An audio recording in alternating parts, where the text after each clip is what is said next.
Hey everyone, welcome to this new moon Sidereal Astrology forecast for the new moon on Friday, December 23rd, 2022. All right, so a new beginning to the lunar cycle in Sagittarius the Centaur. This is the constellation that's all about connecting more to that spirit for life, right? The free-spirited energies, what inspires us, possibilities, potentials, but really aiming that spirit towards a purpose, towards the things that really do give us that sense of adventure, give us that sense of open-mindedness, and again, that spirit for life. So great to start to implement this energy. As we approach Friday, it is good to let the energies die down from the previous lunar month, close out some things there, and then slowly start to develop more of this spirited energy for this new lunar month from Friday onwards. Now, no major aspects with the new moon except for a square up to Jupiter, who is the ruler of Sagittarius, and so it just adds to more of that. But in the square, it is good to balance out this energy because squares do tend towards imbalances, over and under extremes of it. So squares to Jupiter can be over optimism, over inspiration, right? Overly exuberant. But then as we do go really far into one extreme, then of course the pendulum will swing to the other extreme. And so in that case, then we can be under optimistic, not open-minded, right? And so it is good to be very intentional with this, so it's nice and constructive. Squares can be a great time of building things in our life. And in this case, how can we be intentional and build and challenge ourselves to implement this free-spirited, expanding of our horizons energy of Sagittarius? All right, so it's quite straightforward. This will be a short and sweet video. So let's go and take a look at all this here in more detail when we return.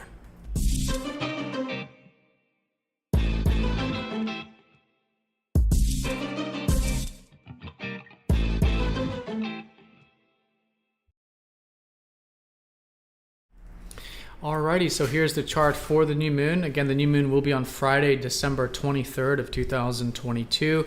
The exact time of the full moon will be around 0407 a.m. Eastern time of the Americas.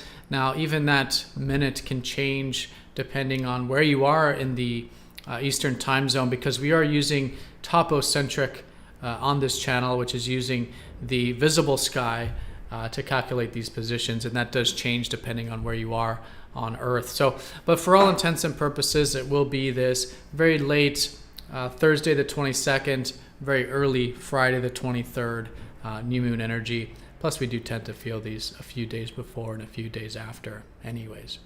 All right, so new moon in Sagittarius, both in sidereal and in tropical. So if you are new to this channel, though, you may notice some of the other signs are different, like Venus and Mercury are still in Sagittarius in this system, whereas you might be hearing that they're in Capricorn right now. So if you do notice some of the signs are different, definitely check out the link down below for more information on true sidereal astrology, which is essentially using the visible sky. All right, so new moon essentially is the ending of the previous lunar month and the beginning of the new one. So as we do approach Friday, it is really good to let the energies die down, complete things, and close out things from the previous cycle. That was a very deep cycle where we had a lot of the Scorpio and Ophiuchus transits, okay? And so it is good, especially those couple days leading up to Friday, to complete things here, with healing, with deep transformation, with connecting more to the deeper side of life or of ourselves, and finalizing and completing that phase of what was that previous lunar month. But Sagittarius coming out of this deeper energy is really in many ways, just very different, in a sense opposite, because as we come out of that cocoon of Scorpio and Ophiuchus, we emerge into that free-spirited energy, almost like that butterfly emerging out of the cocoon. Okay, so very good to do that, to now set new intentions around Friday for this energy. How can we cultivate more of this free-spirited side of ourselves? And how can we be willing to expand our mental and literal horizons?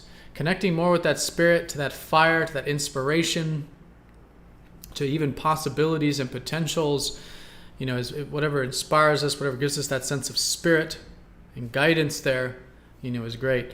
And if you look at the constellation, it is the Centaur, which is the half horse and half human, which is more of the spiritual side of the human with the bow and arrow, which is aiming it very intentionally, which is all very symbolic for purpose, right?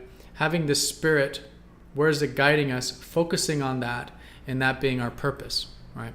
But noticing that, of course, that what's guiding us there is the horse, the bottom half of the centaur, which is the free spirit, right? The open horizons, in a sense, the instinctual side to, expand those horizons and be a free spirit, right? Because fire is very much about instincts and connecting with that. So very good to do that. Connect to that fire, connect to that spirit, expand those horizons. We have a lot of energy in Sagittarius, just adding to this, which is Venus and Mercury here as well. And as I talked about earlier, it is a new moon square Jupiter, the ruler of the constellation Sagittarius. Now, Jupiter is in watery Pisces, so a lot of where we can be expanding our horizons right now, and where we have been this year, is in the more spiritual realms, okay? So Jupiter in Pisces has been a good time to get a new perspective on the spiritual aspects of life, both for ourselves, right? So connecting more to our soul, connecting more to our spiritual selves, right? And what feeds the soul, what guides us, what's soul fulfilling in our lives, right? So it's good to expand those horizons, but also externally as well, being willing to go a little more with the flow, connect more with the ethers, right? The ebbs and flows of life, practicing things like acceptance of the present moment, and acceptance for how things are, allowing things to happen a little more serendipitously in our life, right? So this is likely through where we'll be cultivating this spirited energy. And of course, you can always check the chart calculator we have down below to see exactly where this new moon is for you and where exactly Jupiter's transiting for you. Wherever you do have early Sagittarius is where the new beginnings will be. Wherever you have this sort of early part of early part of Pisces is where you'll have the free-spirited area come through, okay? But for all intents and purposes, it's about expanding those horizons through the spiritual realms, through the unconscious realms, to then externally have more peace, going with the flow, tranquility in our lives, right? Now, this might be a bit challenging to do so. Now, squares with Jupiter are not challenging because Jupiter is a benefic. And even in squares like this, Jupiter's energy does come across as easier to work with or hopeful or inspirational. But the squares do tend towards over and under extremes. And especially with Jupiter, that pendulum can really swing because there can be over optimism. There can be over inspiration, right? And when the pendulum swings really far into that direction, then of course it'll swing the other direction in the same strength, which would be under inspiration or under hopefulness, right? We're not listening to the spirit.